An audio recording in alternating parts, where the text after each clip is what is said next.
A grocery store with full shelves is not a grocery store with a full supply chain.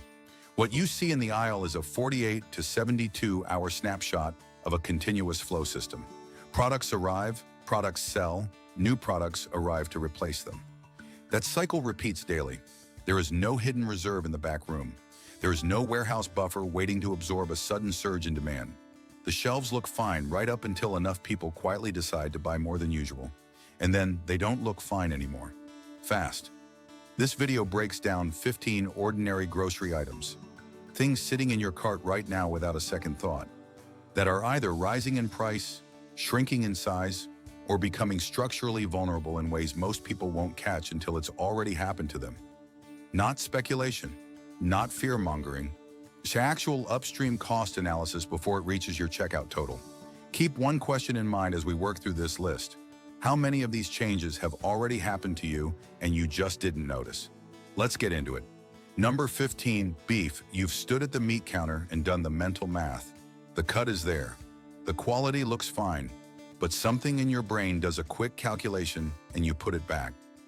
That moment, that quiet recalibration, is the real story, not the price tag. The behavioral shift it's producing. Beef prices across various cuts have climbed between 5 and 14% in recent months. But the percentage doesn't tell you the mechanism. Here's what actually drives it.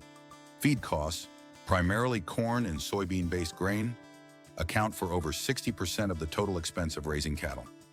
When commodity prices rise, there is no delay, no buffer, no way for the rancher to absorb it quietly. That cost hits immediately and moves straight up the chain to the consumer. On top of that, cattle are currently being moved to market earlier than standard production timelines would suggest. Not because of a physical shortage of animals, but because holding them for additional months has become economically irrational for many producers. Feeding an animal that's approaching market weight at today's grain prices, with no guarantee that prices will improve, doesn't pencil out. So animals ship early. The system looks stocked. The underlying economics are under real pressure. Here's the compounding problem. When beef becomes unaffordable for a large enough portion of the market simultaneously, those consumers don't disappear, they shift. They move to chicken, pork, eggs, canned proteins. That demand migration doesn't spread evenly.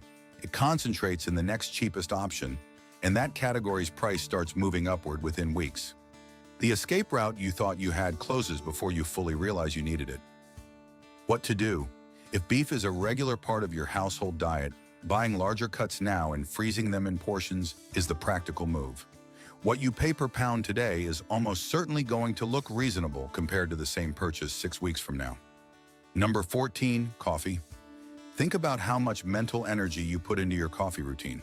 Now think about how much attention you've paid to what you're actually spending on it month over month. Most people's answer is almost none.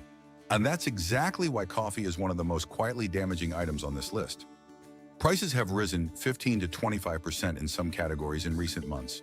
And unlike most food categories where rising prices eventually suppress demand enough to bring prices back down, coffee doesn't work that way. People cut back on coffee slowly, reluctantly, and rarely. The demand curve for coffee is almost vertical. Manufacturers and suppliers know this. It gives them substantial room to pass through cost increases with minimal consumer pushback. The supply side is genuinely constrained, not manufactured. Brazil and Colombia together produce the vast majority of global Arabica supply. Both countries have experienced significant weather disruption. Extended drought in Brazil's key growing regions, erratic rainfall patterns in Colombia. Yields are measurably down in both. Here is the part that rarely surfaces in consumer coverage. A coffee tree that's been damaged or stressed takes 3 to 5 years to return to stable, predictable production. This is not a quarterly problem. The supply constraints you're seeing priced into your grocery bill right now are going to be present in some form for years, not months. Add international shipping costs, roasting facility overhead, and packaging materials to a reduced raw supply base, and you have an industry that has structurally repriced upward with no near-term catalyst to reverse it. What to do? Whole bean coffee stored in a sealed, airtight container holds quality for several months. Buying ahead at current prices is a straightforward way to protect a daily expense that isn't going to get cheaper. Cover number 13, chocolate and candy. At some point recently, you've picked up a chocolate bar you've bought 100 times, and something felt slightly off. Same wrapper, same shelf position, same price. But lighter, a little thinner, a vague sense that there was less of it. You weren't imagining it. Cocoa prices have increased more than 30 to 40% in certain windows recently. Cocoa is grown in a narrow tropical band, concentrated heavily in West Africa. That geographic concentration means a single bad harvest season, a fungal crop disease, or political instability in a producing region can create a global supply shock almost overnight. When production costs spike at that level, manufacturers face a binary choice: raise the sticker price, height of which consumers notice immediately and react to by putting the product back on the shelf, or keep the sticker price identical and quietly reduce the amount of product inside the package. The industry overwhelmingly chooses option 2. This practice has a name: shrinkflation, and it works because of a specific and well-documented gap in how people actually shop. We check the price. Almost nobody calculates price per gram in real time at the shelf. The manufacturers know this precisely. A bar that was 100 grams becomes 88 grams. The tag says the same number. The value inside has dropped by 12% with no announcement, no press release, and no apology. What to do? Before stocking up on anything in this category, flip the package over and check the actual weight. Compare it to what you remember or to older packaging if you have it. If the product has quietly lost weight, you're already paying a higher per gram price than your receipt shows. Buying ahead of the next round of size reductions is the practical move. If this breakdown has been useful so far, hit like, subscribe, and drop a comment. We do this kind of upstream supply and pricing analysis regularly. The next section is where things get more structural. Number 12, canned goods. Canned goods have been the dependable floor of the grocery budget for decades. The category people default to when everything else gets too expensive. So here's a useful question. If the price of beans or tomatoes in a can hasn't changed, but the can itself costs more to make, what happens to the total? You pay more. That's what happens. Steel and aluminum, the raw materials for food cans, have both experienced significant cost increases driven by two converging pressures. First, metal manufacturing is extraordinarily energy intensive. When electricity and natural gas prices rise, production costs for cans increase almost immediately. There is no inventory of pre-made cans sitting in reserve to buffer that transition. The cost flows through directly. Second, both metals are sourced through international supply chains that are sensitive to trade policy, geopolitical tension, and conflict in producing regions. When those dynamics shift, metal prices react. And those reactions don't stay on commodity trading floors. They show up in the unit price of a can of soup. The practical implication most people miss: canned goods have functioned as a reliable price anchor for household budgeting. When that anchor starts drifting upward, the entire budget structure built around it needs recalibration. An extra 20 to 30 cents per can sounds like nothing. Multiply that across the 25 to 30 cans in a typical monthly pantry cycle, and you're looking at a recurring increase in the very category you chose for its stability. What to do? Build your canned goods stock now rather than buying on a rolling 1 or 2 at a time basis. The per unit cost is lower when you buy ahead, and unlike fresh food, there's no expiration pressure working against you. Number 11, chicken and budget proteins. When beef gets expensive, the rational response is to buy chicken. It's cheaper, it's everywhere, and it's always worked as the reliable fallback. This logic is correct. The problem is that it's the same logic several million other households are applying at the same time. When a large portion of the consumer market shifts toward a single protein category simultaneously, demand concentrates in a supply chain that is not built for sudden volume spikes. Poultry prices can jump 5 to 10% within a few weeks, not because production failed, but because demand overwhelmed the system's capacity to respond. The adjustment mechanism in a tight supply chain is price, not volume. That alone would be manageable if the underlying cost of producing chicken were stable. It isn't. Poultry operations are feed-dependent, primarily on corn and soybean inputs, the same commodities driving beef prices upward. Feed accounts for more than 60% of the cost of raising broiler chickens. When corn prices rise, chicken economics deteriorate in nearly the same way as cattle economics. The timing is slightly different. The outcome is essentially the same. The poultry industry also runs with minimal excess capacity. It's highly optimized for efficiency, which means there is almost no slack in the system to absorb rapid demand surges. When you combine rising feed costs with a system that has no cushion, You get a category that looks like the safe harbor until it isn't. What to do? If chicken is a household staple, buy ahead of the demand migration now, before enough people make that shift simultaneously to drive the price. More importantly, spread across multiple protein categories rather than concentrating in one. A diversification removes your exposure to any single category's price dynamics. Number 10, eggs. Eggs deserve their own entry because their pricing behavior is unlike almost anything else in the grocery store. They can double in price in a matter of weeks, return to near normal, then spike again, all without the kind of sustained upstream pressure driving other categories. What drives it is different, and understanding it matters. Avian influenza is the primary variable. A single confirmed outbreak in a commercial laying flock triggers mandatory culling of that entire operation. The birds are gone. The eggs those birds would have produced over the coming months are gone with them. And rebuilding a laying flock from pullets to full production capacity takes roughly 5 to 6 months, during which supply is constrained and whatever eggs remain in the system command higher prices.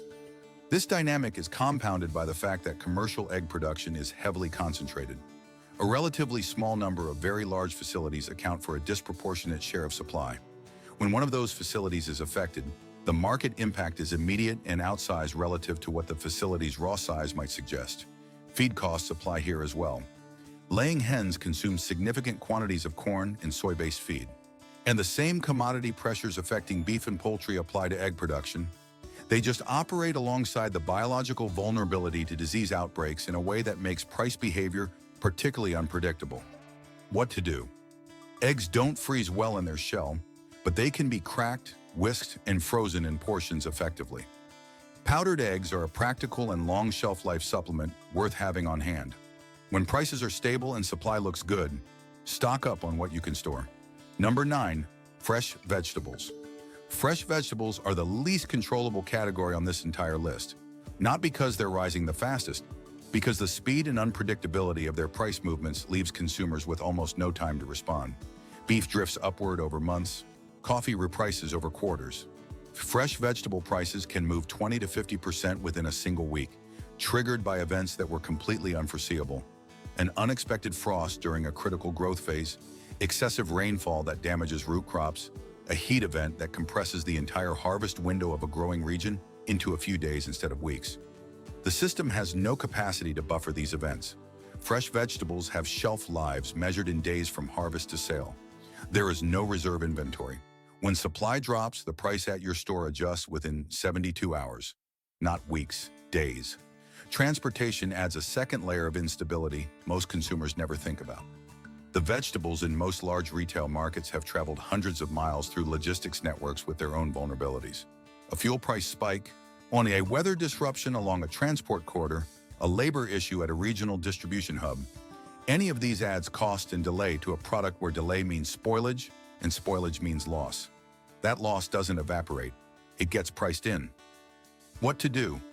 Shop what is in season in your region right now. Locally sourced, in-season produce carries the least transportation exposure and tends to show the most price stability.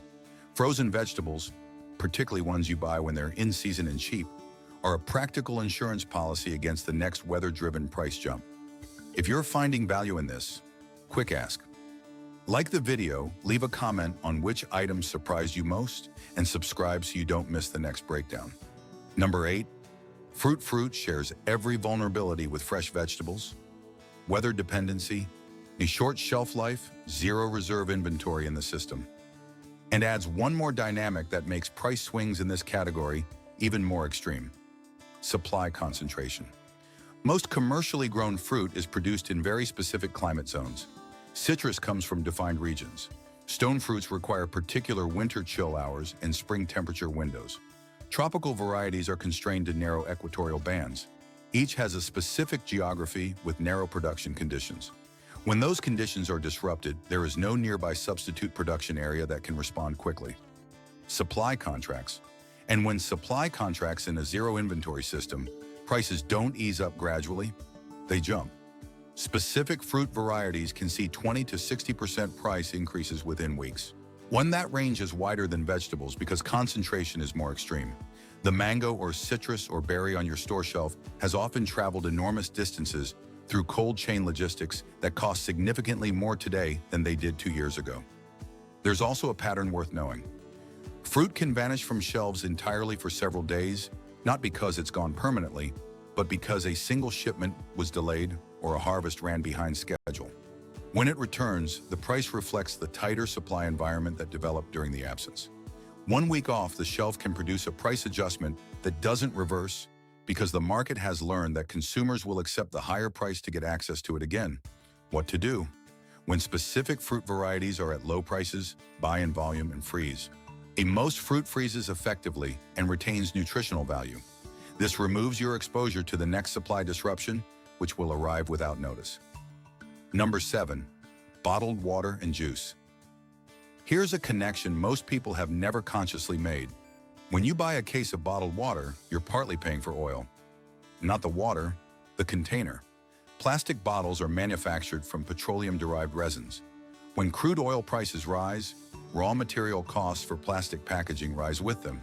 When fuel prices increase, the cost of moving large volumes of heavy product through national distribution networks also rises. Both of those inputs are elevated simultaneously right now, and both of them are baked into the price of a product that most households buy on complete autopilot. The reason this is hard to track is that the increases arrive in small increments. A few cents per unit, barely perceptible at the individual transaction level.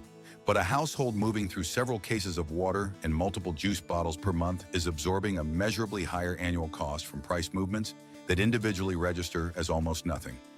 Juice adds agricultural exposure on top of packaging and transportation pressure.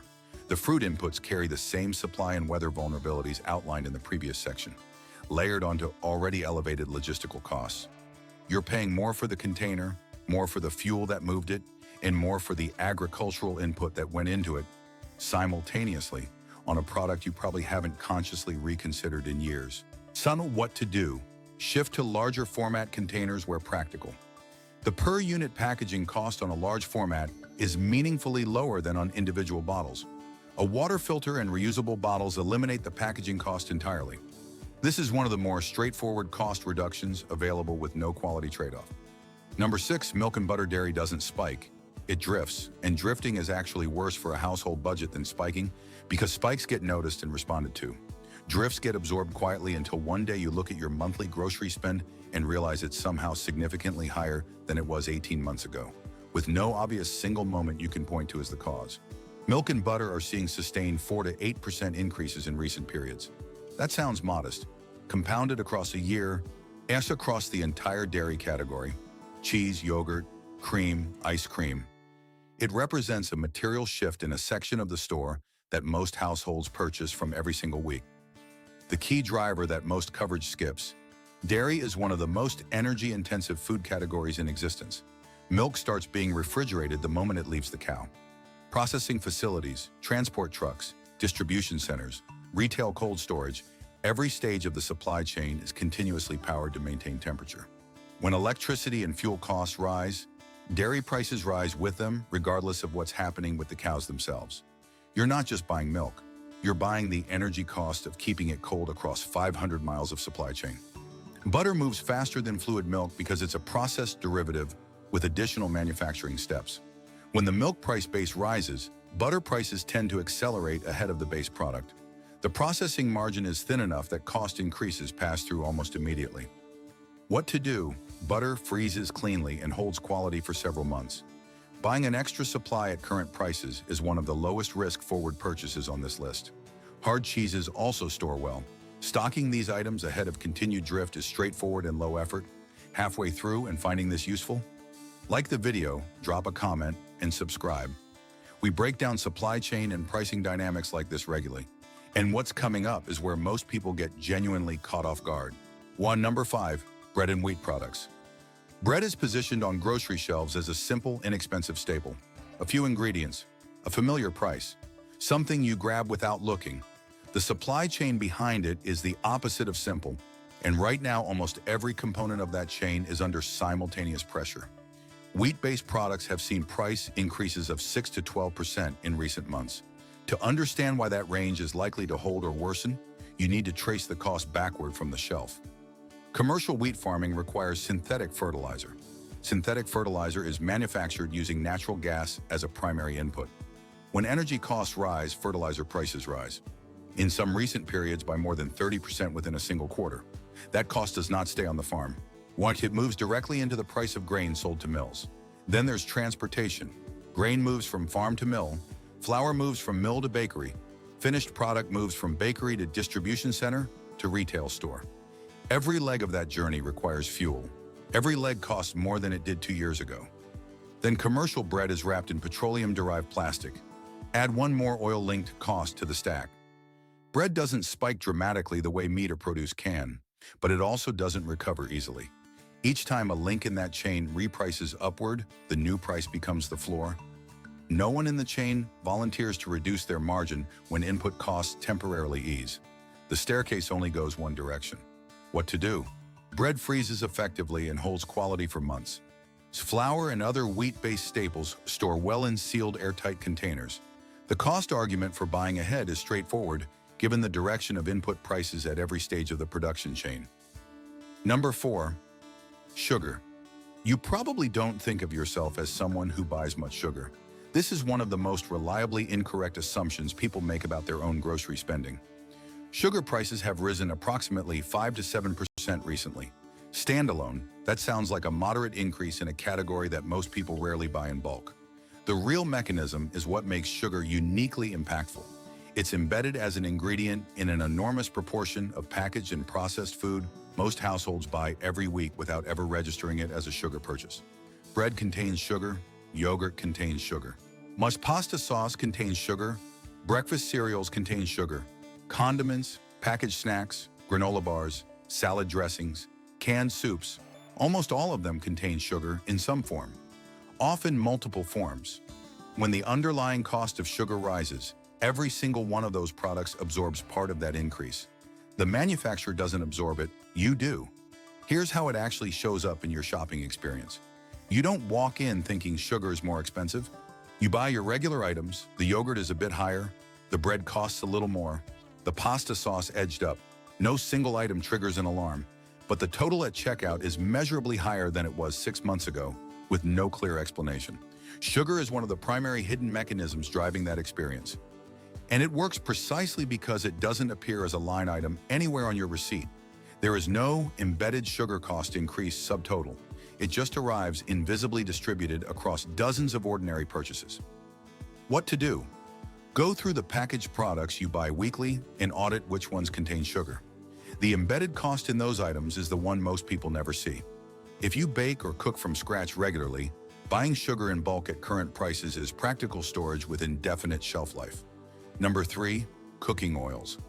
Cooking oil is one of those grocery items where people can walk past a significantly higher price and just accept it because there's no obvious alternative. You need oil to cook. The discussion begins and ends there for most households. Vegetable oils, sunflower, canola, soybean, near palm have all seen substantial price pressure in recent years, and that pressure hasn't fully eased. The reason is multi-layered. Sunflower oil production is heavily concentrated in Ukraine and Russia. Supply disruptions from that region sent global sunflower oil prices to historic highs in 2022, and while prices have moderated somewhat, the supply base has not recovered to pre-disruption stability. The market remains sensitive. Canola and soybean oils are tied directly to the same agricultural commodity complex, affecting feed costs for beef, chicken, and pigs. When soybean prices rise, driven by weather, export policy decisions from major producing countries, or changes in demand, canola and soybean oil prices move with them. Palm oil adds environmental and regulatory complexity. Production is concentrated in Indonesia and Malaysia, both of which have used export controls in recent years to manage domestic supply. When those controls tighten, global palm oil prices react within days. The practical impact: cooking oil is used in nearly every meal in most households. A price increase in this category doesn't affect one dish or one meal. It taxes every meal across the entire month simultaneously. What to do? Cooking oils have a reasonable shelf life when stored properly away from heat and light. Buying additional supply during periods of price stability is low risk and straightforward. Consider diversifying across oil types to reduce your exposure to any single commodity's price behavior. Number 2, rice, pasta, and dry goods. These are the items most people feel genuinely secure about, the bedrock of the pantry. So with the category that has historically represented stability when everything else is moving. That confidence is understandable. It's also built on an assumption that deserves to be examined directly. Dry goods prices have risen across categories, rice, pasta, dried beans, oats, in the range of 5 to 12% recently. That increase alone is notable, but the more significant risk in this category isn't the price trend. It's how the distribution system behaves when consumer behavior shifts simultaneously across a large portion of the market. Here is the structural reality of how modern grocery distribution works for shelf-stable products. Retail inventory is kept intentionally lean. Products flow into stores on a continuous replenishment schedule calibrated to predicted daily demand. The system is highly efficient. It is also built on a single critical assumption that consumption stays close to forecast. When that assumption breaks, when a meaningful percentage of households start buying more than their historical baseline at the same time, for any reason, the system cannot compensate quickly. Replenishment continues arriving at the rate designed for normal purchasing behavior. Shelves that appear well-stocked on Monday can be significantly depleted by Wednesday. Not because the product ceased to exist, but because consumption outpaced the system's ability to replenish it. This has happened. It is documented. Products that looked abundantly available disappeared from shelves within 72 hours during past periods of economic uncertainty or supply chain disruption. When they returned, the prices were higher because the buying behavior during the disruption had signaled to the market that consumers would pay more to secure them. That price signal doesn't reset when shelves refill. Rice specifically carries export concentration risk that most consumers have no awareness of. A small number of countries account for the majority of global rice trade. When any of those governments restricts exports, even temporarily for domestic political reasons, global rice prices respond immediately. No warning, no buffer period. The price at your store reflects the policy decision of a government on the other side of the planet, made for reasons entirely unrelated to your household. What to do? Dry goods have long shelf lives and require minimal storage conditions, increasing your on-hand supply of rice, pasta, dried beans, and oats now removes your exposure to both distribution system disruptions and agricultural policy-driven price spikes. There is almost no cost to acting early here. There can be a significant cost to waiting until the signal becomes obvious to everyone simultaneously. Number 1, the container problem, packaging across all categories. This is the item nobody sees coming because it doesn't appear on any shelf with its own label. It's embedded in the cost of everything else on this list. Packaging costs have increased substantially across nearly every material category: plastic, glass, aluminum, cardboard, and paper. The reasons are interconnected and compounding. Plastic is petroleum-derived. Oil price movements pass directly into packaging costs. Aluminum has its own energy-intensive production process that's sensitive to electricity prices. Cardboard and paper products are tied to pulp commodity markets that have been under pressure, and all of these packaging materials need to be transported, which adds fuel cost to an already elevated raw material cost. Here is why this matters as its own item. Packaging is a fixed cost component of every product in the store. Whether you're buying cereal, shampoo, frozen vegetables, pasta sauce, or bottled juice, every single one of those products has a packaging cost built into its price. When that component rises across all material types simultaneously, it creates a floor price increase that applies universally, regardless of what's happening to the food or ingredient inside.